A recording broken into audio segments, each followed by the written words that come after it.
When you first hear of the net and netism, it might sound like science fiction. But today I'm going to explain all of the functions of the net, and by the end of the video, you will understand why the net is both intrinsic to a soul's development and the structure of the cosmos. So the net and netism, it is very important to understand that it is ethereal, non-material. So these are energetic threads of connection, and they stem from conscious beings. So every human being, every animal, every spirit is a node within the net. So you are sending threads out all the time. These happen subconsciously and consciously. And netism is the practice of becoming aware of our resonance, aware of the threads that we weave, and weaving with purpose. Because we can't help but weave. We're sending out threads no matter what we do. So Netism sees that by becoming conscious of these things, we can change reality, change ourselves, and change the world around us. So the first and arguably the most important function of the net is connection. And it is connection between yourself, your other parts of yourself, as we will explain later, other members of your species, connections to your past, and connections to attuned individuals. So to other people that you meet. So the first thing that we're going to cover is the biofield.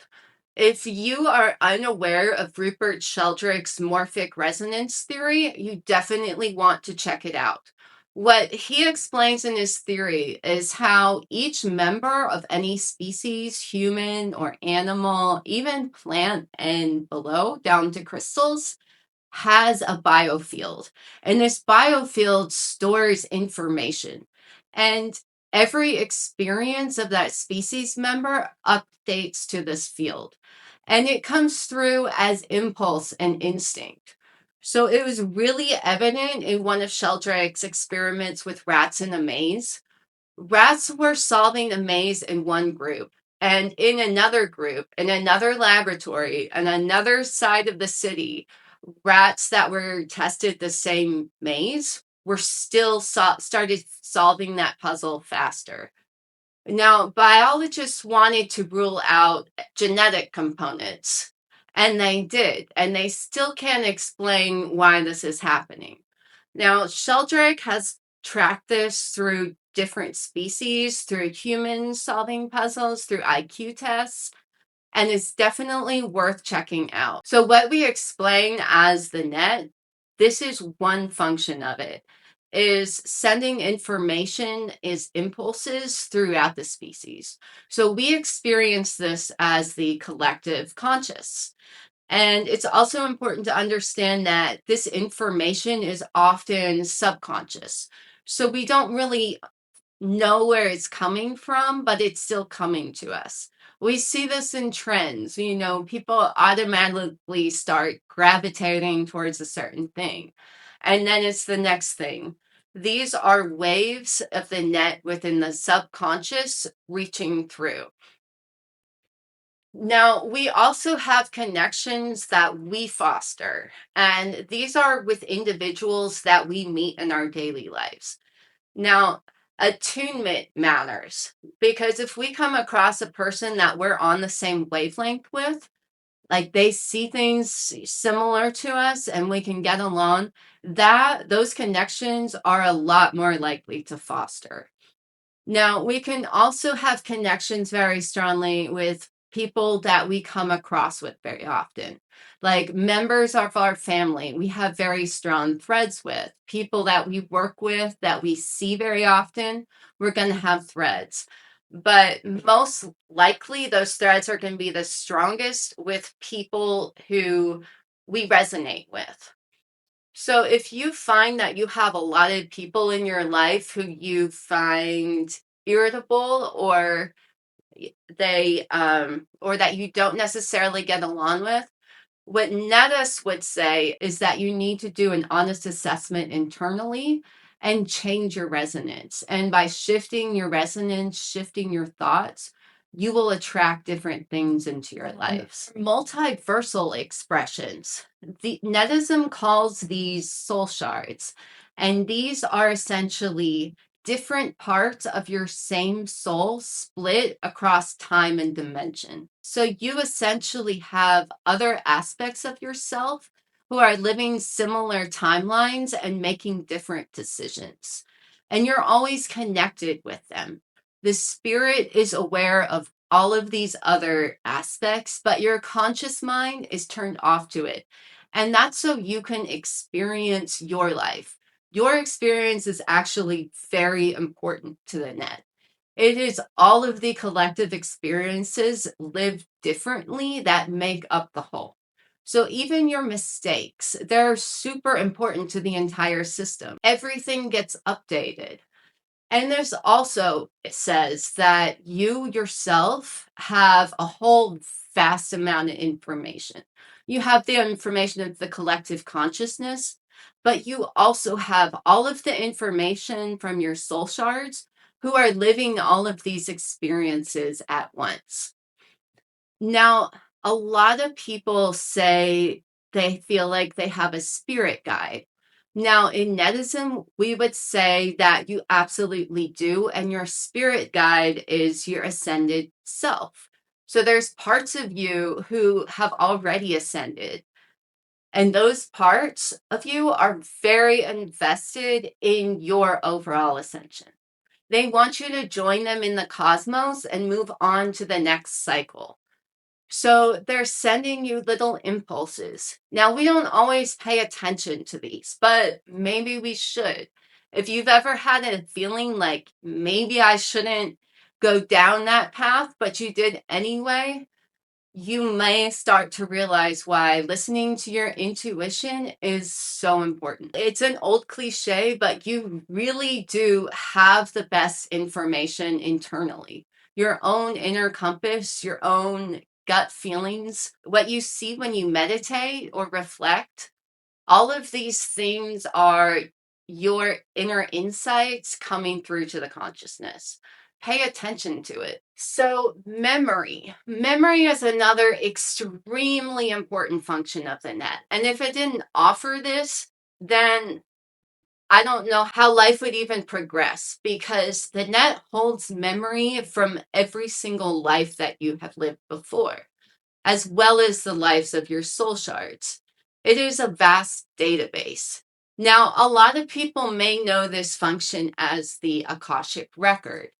And the name for that is absolutely correct. It's just a name for what we call the memory function of the net.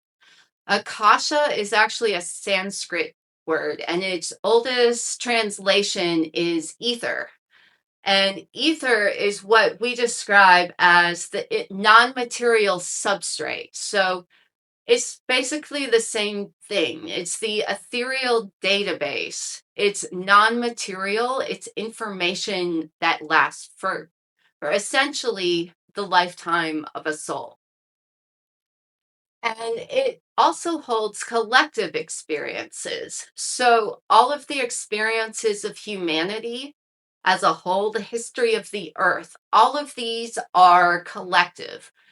But you are definitely going to have an easier time accessing your own individual past. And that's because accessing the past is done through resonance. It is done through intention and matching that unique resonant code. So we're always imprinting on the net. Every single experience is imprinting. But experiences that have very strong emotions are imprinting the most. So if you have a past life memory, you're most likely to access moments of trauma or moments of absolute joy. And they come through in flashes because these are strong energetic signatures on the net. So even after a person dies, those memories are still there in the net. You can access your past from all of your past lives. You just have to train yourself how to do it. Every person has this ability innate to them. It is absolutely anyone can do it, and it is the function of the net that provides this. So this is very important because if we couldn't access our past, that if we couldn't have these memories coming through to our lives now, then it would be very difficult to evolve and eventually ascend to the next cycle. But even if you don't ascend in this life, every single struggle that you grow past, every fear that you face is still in your spiritual resonance. So your resonance will carry through to the next life. So that's why doing work on yourself now is so important, because delaying your struggles is just delaying your time with them. Face yourself, face your struggles so that you can eventually be free of them. That's what a lot of what being a netist is about. Now, the net holds memories within our spirits so that we can forget. It holds all of the memories of the previous cycles that we would be very hard for us to remember. The cycles beneath us, the things we learned in the animal cycle and the cell cycle, and even the atomic cycle, basic spiritual structure. These are all innate to our body, innate to our spirit, and they carry through no matter what. The conscious mind, if it had all of these things hitting it, it would be very difficult for us to experience anything. And our experience is so important. We are one part of a very big network, and our job is to experience, to take the challenges of life on and evolve. Even if we make mistakes, that information matters. Coherence and resilience. This is a structure of the net that has to do with geometry and resonance. And in Netism, geometry and resonance are exchangeable terms. So if you've ever looked into cymatics, you definitely should if you haven't. This is the science of making sound visible. So when you see these forms, you will see how familiar they are. They're all over ancient spiritual art. And they often come in the forms of circles or the 5-petaled spiral. And these are born when you put sand particles into a bowl and strike a sound. So low vibrations can create circular formations. Higher vibrations, faster vibrations can create more complicated patterns. And these patterns are basically the geometrical imprints of resonance. Mandalas are basically sacred tones encoded into form. And that's why meditating on them is so effective, because our spirit knows that geometry. It's the geometry of the net. The net is also unfolds in lattice networks. So lattice networks have very specific geometries that allow for fractality, infinite expansion across scales while repeating the same pattern. The Mandelbrot set is the most familiar fractal that people have seen. And if you look at it, you will see how one picture, you zoom into it and you see the same form repeated across scales. This shows how memory is able to transmit across cycles because it's still encoded within those forms. The patterns are everlasting and the patterns repeat. But within those patterns are some degrees of freedom, and that's where consciousness excels. It's these degrees of freedom that allow for growth, evolution, and the expansion of experience of a soul.